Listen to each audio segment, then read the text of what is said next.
ओम ब्रह्म सत्यम सर्वाधार। आज दास का प्रसंग, आहार का प्रभाव। देखिए, आज जीव या मानव पर आहार का किस प्रकार प्रभाव पड़ता है, किस प्रकार नित्य उसकी बुद्धि हो जाती है और नित्य उसके मन पर क्या प्रभाव पड़ता है। जैसा खाओ अन्न और वैसा बने मन।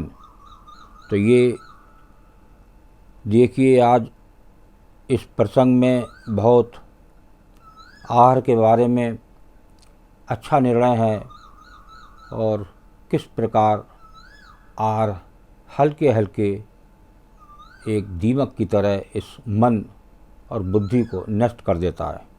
सेवन करें। आहार का प्रभाव। किसी नगर में एक भिखारिन एक गृहस्थी के यहाँ नित्य भीख मांगने जाती थी। गृहिणी नित्य ही उसे एक मुट्ठी चावल दे दिया करती थी। ये बुढ़िया का दैनिक कार्य था और महीनों से नहीं कई वर्षों से ये कार्य बिना रुकावट के चल रहा था। एक दिन भिखारिन चावलों की भीख खाकर ज्यों ही द्वार से मुड़ी तो गली में गृहिणी का 2.5 वर्ष का बालक खेलता हुआ दिखाई दिया। बालक के गले में एक सोने की जंजीर थी। बुढ़िया की नीयत बदलते देर न लगी। इधर उधर दृष्टि दौड़ाई, गली में कोई और दिखाई नहीं पड़ा। बुढ़िया ने बालक के गले से जंजीर ले ली और चलती बनी। घर पहुंची, अपनी भीख यथास्थान रखी और बैठ गई। सोचने लगी, जंजीर को सुनार के पास ले जाऊंगी और इसे बेचकर पैसे खरे करूंगी। ये सोचकर जंजीर एक कोने में एक ईंट के नीचे रख दी। भोजन बनाकर और खा पीकर सो गई। देखिए, जो बुढ़िया बरसों से चावल मांगती थी, उसकी बुद्धि कैसे भ्रष्ट हो गई। प्रातःकाल उठी, शौच आदि से निवृत्त हुई तो जंजीर के संबंध में जो विचार सुनार के पास ले जाकर धन राशि बटोरने का आया था, उसमें तुरंत परिवर्तन आ गया। देखिए, सोचने के बाद एकदम ध्यान में परिवर्तन। बुढ़िया के मन में बड़ा क्षोभ पैदा हो गया। सोचने लगी, ये पाप मेरे से क्यों हो गया, क्या मुंह लेकर उस घर पर जाऊंगी। सोचते सोचते बुढ़िया ने निर्णय किया कि जंजीर वापस ले जाकर उस गृहिणी को दिए आएगी। बुढ़िया जंजीर लेकर सीधी वहीं पहुंची। द्वार पर बालक की माँ खड़ी थीं।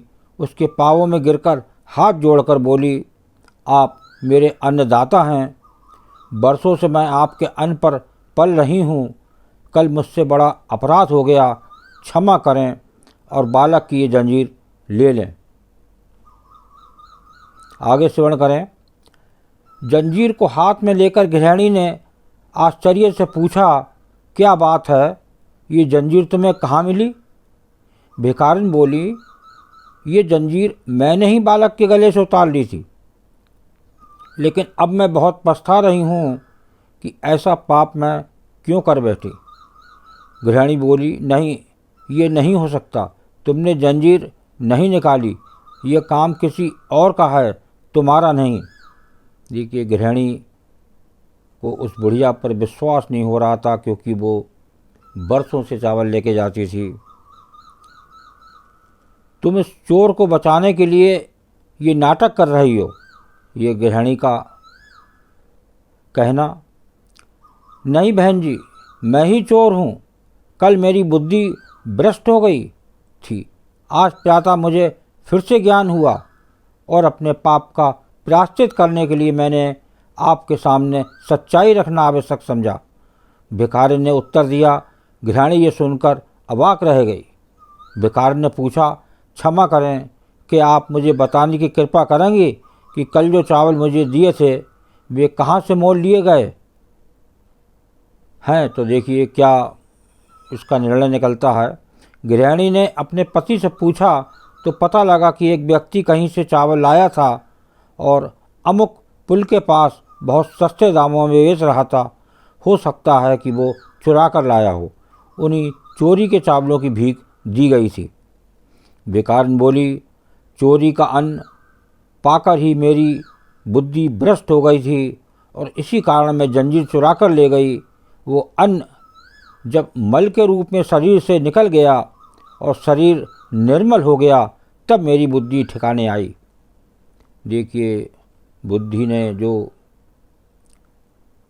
गृहिणी थी जो उसको चावल रोज देती थी उसको बताया कि जब मैं रात सोई और सुबह उठी, जब मेरे शरीर से सारा मल निकल गया तो मेरा शरीर निर्मल हो गया और मुझे ये जंजीर वापस देकर क्षमा मांग लेनी चाहिए। गृहिणी तथा उसके पति ने जब भिखारिन के मनोभावों को सुना तो बड़े अचंभे में पड़ गए। भिखारिन फिर बोली, चोरी के अन्न में से एक मुट्ठी भर चावल पाने से मेरी बुद्धि भ्रष्ट हो सकती है, तो वो सभी चावल खाकर आपके परिवार की क्या दशा होगी। देखिए, बुढ़िया का निर्णय कि मेरी बुद्धि भ्रष्ट हो गई तो उस परिवार का क्या दशा होगी, अतः फेंक दीजिए उन सभी चावलों को। गृहिणी ने तुरंत उन चावलों को बाहर फेंक दिया। तो देखिए, जिस प्रकार का अन्न मिलता है वैसा ही मन बन जाता है। तो ऐसे अन्न खाने पीने से बचें और एक चोरी बुरा अन्न, किसी का चोरी करी हुई अन्न का सेवन नहीं करना चाहिए। इसका मन पर बड़ा फर्क पड़ता है। तो इसमें देखिए, शास्त्रों में भी लिखा हुआ है, जैसा खाओ अन्न वैसा बने मन। तो मन बुद्धि भ्रष्ट हो जाते हैं। आदमी किस लेवल पे पहुंच जाए और उसका जीवन नष्ट हो जाए, तो इससे बचें और एक अच्छा आहार को, सादा आहार, सादा लावन, सादा खावन, तो ये एक मन पर अच्छा प्रभाव डालते हैं। उसी से मन की शुद्धि होती है। ओम ब्रह्म सत्यम सर्वधार। दास कागरी चैनल अच्छा लगा हो तो इसे सब्सक्राइब करें, बेल प्रेस करें, लाइक करें, शेयर करें, ताकि आगे आने वाला वीडियो सर्वप्रथम यूट्यूब में मिले। ब्रह्म सत्यम सर्वधार।